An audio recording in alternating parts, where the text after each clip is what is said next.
Mets-toi une seconde à la place d'un Américain ordinaire en 1957. Tu travailles dur, tu économises chaque centime et après des années d'efforts, tu peux enfin t'offrir ta maison. Environ 12 000 $.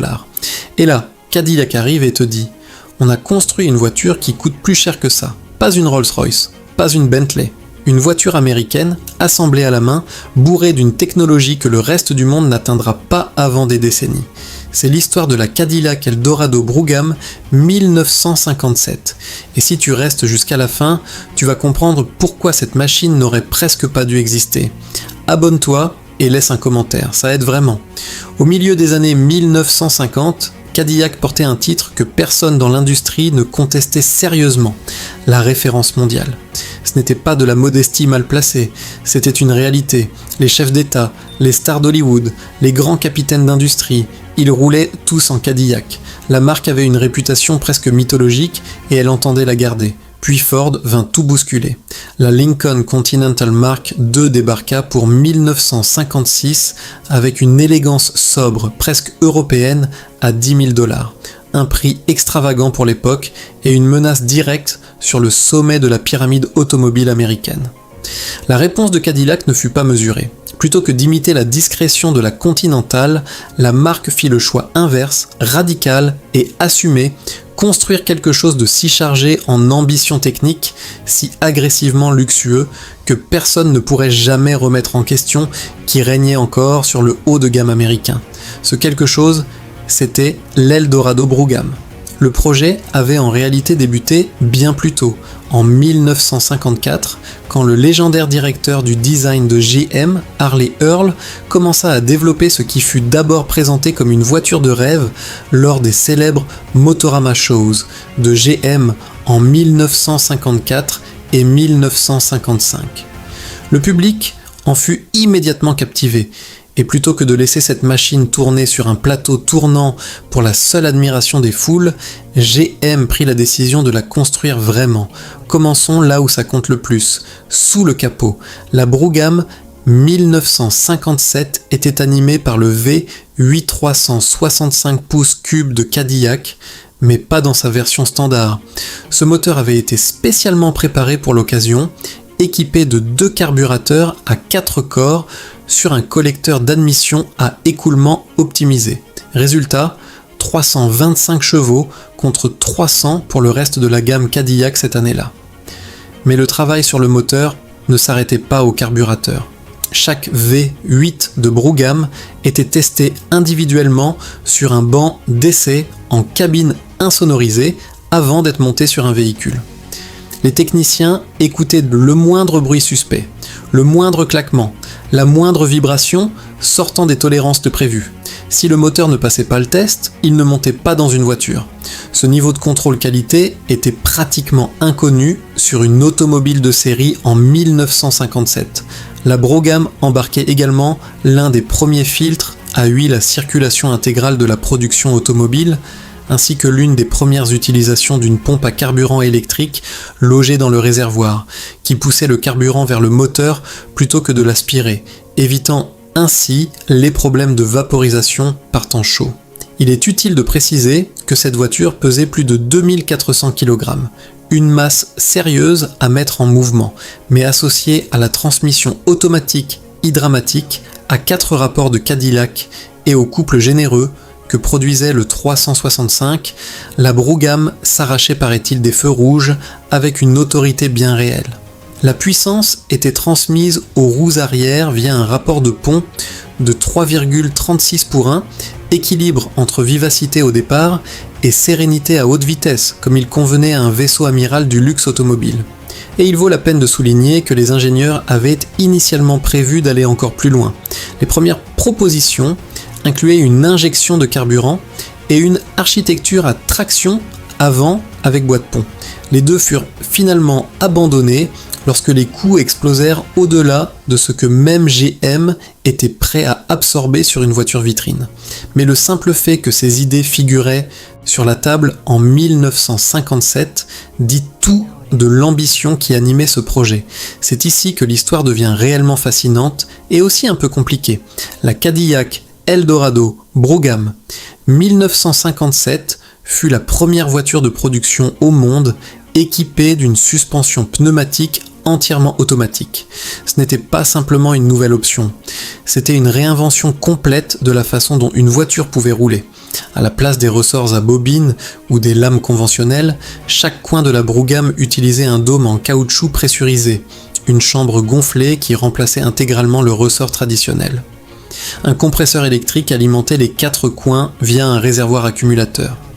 Des valves de nivelage à chaque roue surveillaient la garde au sol en permanence, ajoutant ou libérant de la pression pour maintenir la caisse à niveau, quelle que soit la charge ou l'état de la route. L'idée était que cette voiture devait donner l'impression de flotter. 3 passagers s'installent à l'arrière, la suspension compense automatiquement. On passe sur une route dégradée, les coussins d'air absorbent l'impact. On prend un virage serré, la caisse reste stable. En théorie, c'était du génie. Et quand ça fonctionnait, c'était effectivement magnifique. Les journalistes de l'époque décrivirent la Brougham comme la voiture américaine au confort de roulement le plus extraordinaire qu'ils eussent jamais connu.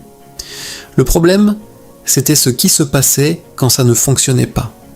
La suspension pneumatique de cette époque reposait sur des composants en caoutchouc et des circuits pneumatiques complexes, sensibles à la chaleur, au froid et aux vibrations. Les joints s'usaient, les conduites se fissuraient et quand ils lâchaient, la voiture s'affaissait directement sur son châssis, totalement inutilisable. Un cas documenté concerne la toute première livraison d'une Brougham. Le nouveau propriétaire repartit de l'usine de Détroit et la suspension pneumatique s'effondra avant même qu'il ne soit rentré chez lui. La situation devint si répandue que Cadillac proposa officiellement un kit de conversion pour remplacer la suspension pneumatique par des ressorts à bobines conventionnels. Beaucoup de propriétaires acceptèrent. Le fait même que Cadillac ait dû publier ce kit était une reconnaissance tacite que la technologie n'était pas encore prête pour le monde réel en 1957. Et pourtant, voilà ce qui mérite qu'on lui rende justice. Le concept était absolument juste. La suspension pneumatique est aujourd'hui un équipement de série sur les plus belles voitures de luxe du monde. Les Rolls-Royce modernes, les Mercedes classe S, les Range Rover, tous utilisent des systèmes de suspension pneumatique sophistiqués qui dérivent directement de cette idée. Cadillac avait simplement 60 ans d'avance, avec des matériaux et des tolérances de fabrication qui n'étaient pas encore à la hauteur de l'ambition. Si le moteur et la suspension ne suffisaient pas, la Brougham arrivait surchargée d'une technologie qui ressemble à une liste de caractéristiques tirée d'une voiture construite 20 ou 30 ans plus tard. Des sièges à mémoire de position en équipement de série sur la Brougham 1957. Le siège conducteur reculait automatiquement à l'ouverture de la portière pour faciliter l'entrée et la sortie. À votre retour, il se repositionnait dans votre réglage habituel. Aujourd'hui, on considère ça comme acquis. En 1957, rien d'autre sur la route n'en était équipé. L'Electronic Eye, un variateur automatique de phare utilisant une cellule photoélectrique pour détecter les feux venant en sens inverse et basculer automatiquement des pleins phares au code. Aucune intervention du conducteur nécessaire. Le capteur était positionné sur le dessus du tableau de bord et le système fonctionnait raisonnablement bien. Des serrures de portes automatiques qui s'enclenchaient dès que la transmission était passée en position de marche. La voiture ne pouvait pas non plus être mise en route si l'une des portes était ouverte. Des serrures asservies à la vitesse en 1957. Une radio AM entièrement transistorisée en équipement standard, à une époque où la grande majorité des autoradios fonctionnaient encore avec des tubes à vide. 13 transistors dans le circuit, l'antenne se levait automatiquement à la mise en marche de la radio et se rétractait à l'extinction. Le coffre s'ouvrait et se fermait avec une assistance motorisée. Une autre première pour l'industrie automobile américaine. Des roues en aluminium forgé, alors que pratiquement toutes les autres voitures américaines roulaient sur des jantes en acier. Celles-ci étaient légères, solides et associées aux premiers pneus à profil bas et large section utilisés sur une voiture de série. Et puis il y avait l'habitacle et ses accessoires. La boîte à gants contenait 6 gobelets magnétiques plaqués argent qui adhéraient au plateau pour ne pas glisser dans les virages. La coudoir arrière renfermait un atomiseur de parfum rempli d'arpèges de Lanvin, un miroir biseauté, un crayon mécanique doré, un carnet en cuir coordonné avec la sellerie et un poudrier. Un étui à cigarette en cuir, Evans était également fourni en équipement standard. La batterie, quant à elle, avait dû être relocalisée dans le coffre. Il y avait simplement trop de relais électroniques et d'équipements pour que la batterie standard tienne encore sous le capot avec tout le reste. 44 combinaisons de sellerie en cuir pleine fleur étaient disponibles à l'usine. On pouvait aussi spécifier la moquette mouton, caracule ou agneau. Ce sont toutes des fourrures animales haut de gamme pour le plancher d'une voiture. Visuellement, la Brougham se démarquait de toutes les autres voitures sur la route en 1957, y compris des autres Cadillac. Le toit était en acier inoxydable, brossé, jamais peint. Il arborait une teinte discrète, presque argentée, qui captait la lumière différemment d'une peinture classique. Rien de semblable n'existait sur aucune autre voiture de série. La Brougham était une vraie berline sans montant central à 4 portes. Pas de pilier B, les portes avant s'articulaient conventionnellement à l'avant. Les portes arrière étaient des portes suicides articulées à l'arrière. Quand les 4 portes étaient ouvertes simultanément, le centre de la voiture était entièrement dégagé, pas la moindre structure entre les passagers et l'air extérieur. L'effet visuel était saisissant. À l'avant, la Brougham introduisit les 4 phares groupés dans le monde automobile américain, 2 paires de phares de chaque côté. L'arrangement était suffisamment controversé pour être encore illégal dans certains États au moment de la commercialisation de la voiture. Cadillac passa outre. L'arrière présentait des feux à traitement vertical avec ailerons intégrés. Les bas de caisse arrière étaient habillés de larges jupes en acier inoxydable poli recouvrant les passages de roues. Une touche d'élégance qui soulignait l'attention portée à chaque surface de cette voiture. La longueur totale atteignait 5486 mm sur un empattement de 3200 mm. La voiture culminait à seulement 1410 mm de hauteur, extrêmement basse pour l'époque, ce qui lui conférait une silhouette élancée, presque agressive malgré ses dimensions imposantes. Parlons maintenant d'argent, parce que les chiffres ici sont véritablement stupéfiants pour 1957. La Brougham affichait un prix de base de 13 074 $. Pour situer le contexte, la Cadillac ordinaire se vendait autour de 4 700 $ cette année-là. Une Chevrolet neuve coûtait environ 2 000 $. La maison américaine moyenne valait à peu près 12 200 $. Cette voiture coûtait plus cher qu'une maison. Elle était également plus chère qu'une Rolls-Royce Silver Cloud neuve qui se négociait autour de 13 000 $. Cadillac avait délibérément tarifé la Brougham au-dessus de la Rolls-Royce. Ce n'était pas un accident, c'était une déclaration. Et pourtant, malgré un prix supérieur à celui d'une Rolls-Royce, Cadillac perdait de l'argent sur chaque Brougham vendue. Les estimations évoquent une perte d'environ 10 000 $ par voiture. La construction artisanale, les panneaux de carrosserie uniques qui ne partageaient rien avec le reste de la gamme Cadillac, les moteurs testés individuellement à la main, la technologie complexe, tout cela générait un coût qu'aucun prix de vente ne pouvait compenser. Seulement 400 Brougham furent construites pour 1957. 304 autres sortirent pour l'année modèle 1958, quand la production des carrosseries fut confiée à Pininfarina en Italie. Même cela était le signe que le processus de construction artisanale en ligne interne était simplement trop onéreux pour être maintenu dans les usines de Cadillac. 704 voitures au total, sur toute leur durée de production. GM savait qu'elle perdrait de l'argent, le profit n'avait jamais été l'objectif. La Brougham existait pour annoncer au monde entier que Cadillac n'était pas seulement la voiture américaine la plus luxueuse, elle était la voiture technologiquement la plus avancée construite où que ce soit sur la planète.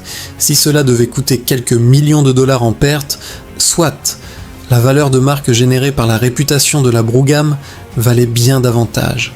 Voici le verdict honnête sur la Cadillac Eldorado, Brougham 1957.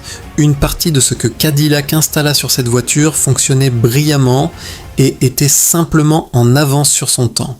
Les sièges à mémoire, la radio à transistor, les roues en aluminium forgé, l'ouverture motorisée du coffre, les 4 phares, des équipements qui essaimèrent dans le reste de l'industrie dans les années suivantes. Une autre partie relevait d'une ambition qui dépassait ce que la technologie de 1957 pouvait soutenir de façon fiable en conditions réelles, notamment la suspension pneumatique, conceptuellement juste mais pratiquement défaillante.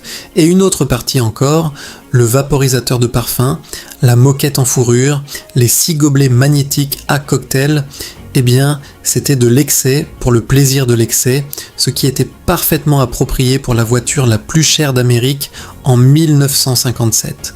La Brougham portait également en elle une leçon importante que l'industrie automobile a revisitée de nombreuses fois depuis. On peut concentrer toutes ces idées techniques dans une seule voiture, la tarifer dans les étoiles et la produire en quantité infime.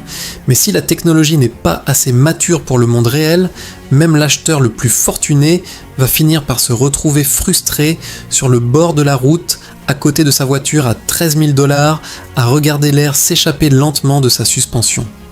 La voiture qui devait flotter s'est parfois retrouvée clouée au sol, parfois au sens le plus littéral du terme, mais ça ne diminue en rien ce qu'elle était. La Cadillac Eldorado, Brougham, 1957, reste l'une des automobiles les plus audacieuses, les plus techniquement ambitieuses, les plus extravagantes jamais construites sur le sol américain. Elle se tenait à l'intersection du design de l'ère des jets, de l'ambition d'ingénierie et de l'excès luxueux, et elle n'a jamais eu de rival capable de l'égaler simultanément sur ces 3 terrains. 704 exemplaires construits, GM a perdu de l'argent sur chacun, juste pour prouver qu'il pouvait le faire. Si tu en trouves une, traite-la comme ce qu'elle est vraiment. Si cette plongée dans l'histoire automobile t'a passionné, abonne-toi maintenant, active la cloche pour ne rater aucune vidéo et dis-moi en commentaire, tu aurais gardé la suspension pneumatique ou tu aurais accepté le kit de conversion de Cadillac.